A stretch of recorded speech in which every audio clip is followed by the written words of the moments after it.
মা, একটু চলো না, জল খাবো।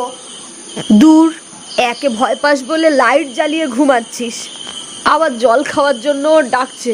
যা তো, আমাকে ঘুমাতে দে, একা গিয়ে জল খা। উফ, একা একা যেতে হবে?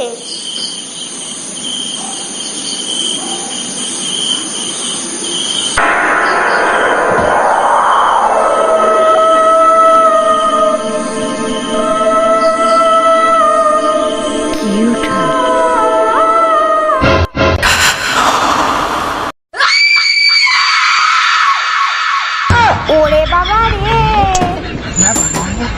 ও মা, তোমার বয়স কত? আমার বয়স 20 বছর। কিন্তু 5 বছর আগে যখন তোমাকে জিজ্ঞেস করেছিলাম তোমার বয়স কত, তখনই তো তুমি বলেছিলে 20 বছর। এই শোন, আমি এক কথার মানুষ। আচ্ছা, 5 বছর আগেও আমি যা বলেছি, 10 বছর পরেও আমাকে জিজ্ঞাসা করলে আমি তাই বলবো। আমার বয়স 20 বছর, আমার কথার কোনো নড়চড় হবে না। হ্যাঁ হ্যাঁ, বুঝেছি বুঝেছি, তুমি এক কথার মানুষ।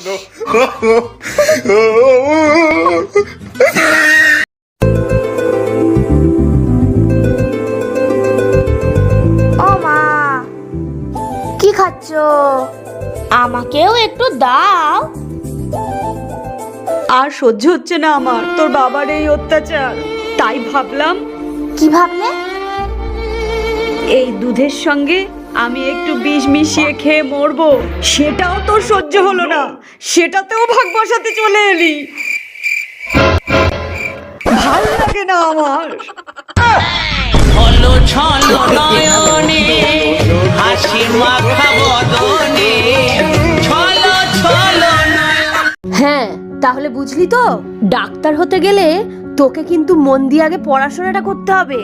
আর সবচেয়ে বেশি জরুরি কোন বিষয়টা তুই জানিস তো? হ্যাঁ, আজকে বলবো, শোন। হ্যাঁ হ্যাঁ, জানি জানি, মন দিয়ে হাতের লেখাটা খারাপ করতে হবে। হ্যাঁ বুঝেছি, তুমি গরুর ডাক্তার হবে।